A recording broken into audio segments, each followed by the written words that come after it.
L'intrigante actrice vagabonde. Il était une fois une intrigante actrice vagabonde. Les spectateurs pouvaient la découvrir au hasard d'un parc ou majestueusement encadrée par deux arbres, comme d'immenses gardes du corps qui veillaient sur elle. Elle propageait toute sa chaleur, sa douceur, sa lumière à un groupe dense de curieux qui comprenaient qu'ils avaient été en attente depuis des jours, des mois, voire même des années, d'extraordinaire. Les parcs l'accueillaient comme autant de directeurs de théâtre fiers de pouvoir la proposer à leur public, de la compter chaque année dans leur programmation. Les terrasses de café se battaient presque pour que ça soit sur leur pavé, qu'elle installa ce soir-là, comme un marionnettiste, les petites notes de son décor, puis entama son numéro de jonglerie avec les mots, tout aussi déroutant pour les sens que la plus onduleuse des danseuses orientales.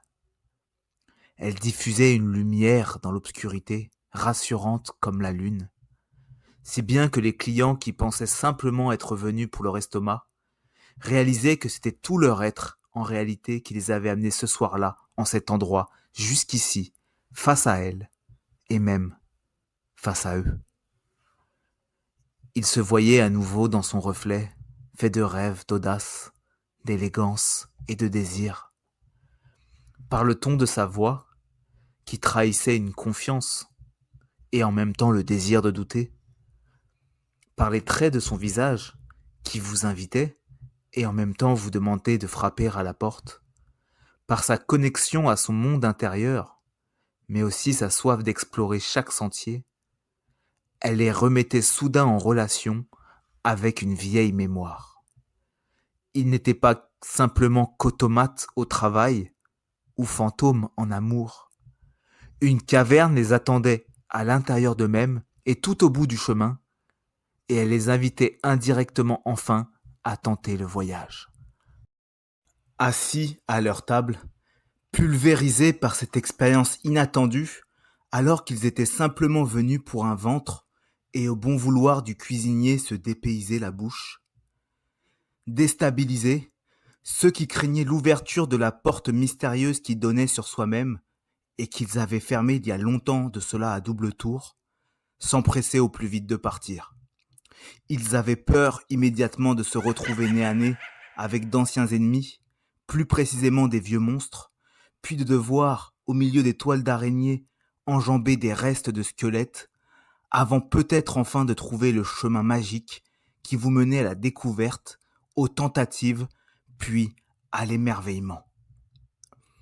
Certains, dont l'enfance avait été plus légère, où l'urgence d'aimer et de se pardonner plus vitale, restaient jusqu'au bout suspendus aux délicieuses lèvres de l'intrigante actrice vagabonde.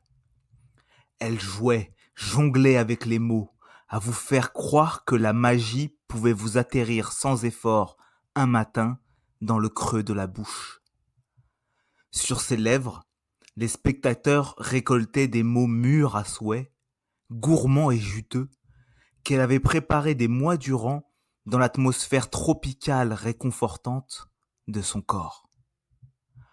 En sa présence se prolongeait un interminable été, la sensation qu'était encore venue la saison magique de la moisson et des récoltes.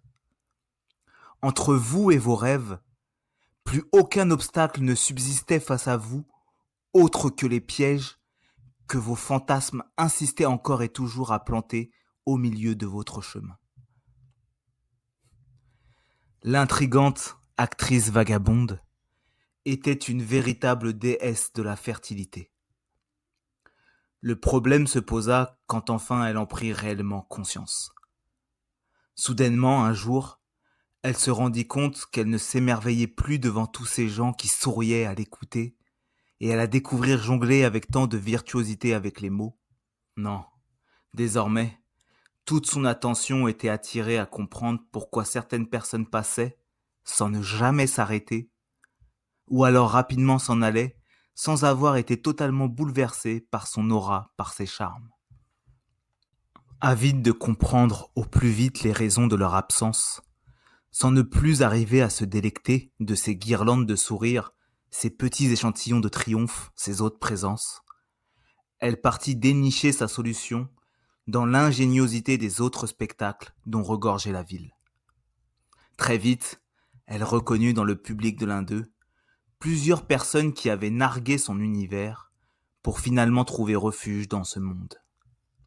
Debout, à seulement quelques mètres d'eux, elle allait enfin découvrir ce qui prenait vie dans leurs yeux et qu'apparemment elle n'avait pas su leur offrir.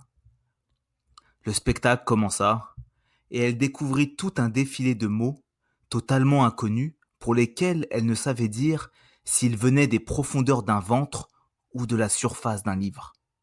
Au moins, elle avait maintenant sa réponse. Dès le jour d'après, elle entreprit d'ajouter plusieurs de ces assemblages de lettres à sa jonglerie de mots. Le résultat fut immédiat. Les gens qui ne s'arrêtaient jamais prenaient maintenant place au milieu du public. Les personnes qui déjà l'écoutaient continuaient à le faire, même si elles pensaient déjà déceler dans leur regard comme une différence d'étincelles dans leurs yeux. Le succès était total. Total à un détail près. Un homme aux yeux couleur bleu saphir, fraîcheur océan, qu'elle avait remarqué dans le public ce jour-là, dès les premières minutes. Cet homme était soudainement parti, quelques instants après sa deuxième partie, comprenant ces nouveaux mots.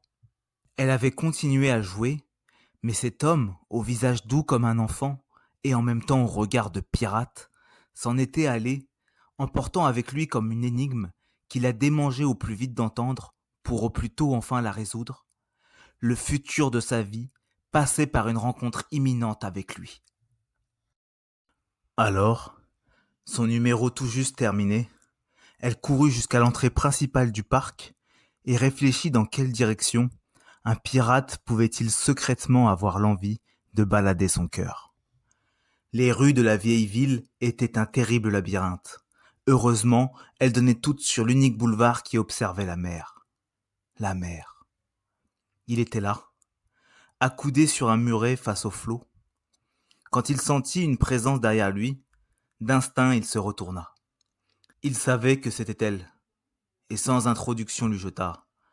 Pourquoi me montrer la liberté et d'un coup la prison ? La prison ? Comment exprimer par la bouche ce que l'on n'a jamais expérimenté par la peau ? L'intrigante actrice vagabonde resta interdite, déroutée, sans voix, puis partit. Une année passa, puis une deuxième, puis une troisième, une quatrième. Plus aucune trace de l'intrigante actrice vagabonde dans la région. 5 ans plus tard, l'homme aux yeux bleus au regard de pirate se baladait sur les lieux exacts de leur première et unique discussion. À quelques mètres de là, cette fois, il remarqua un attroupement, une foule immense, compacte, s'agglutiner comme pour écouter les paroles d'un saint ou savourer les miracles renouvelés par un magicien.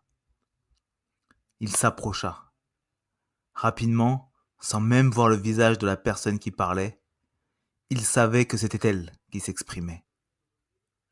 Et après avoir passé de longues minutes à l'écouter, il se dit que c'était à nouveau à lui de repartir en voyage.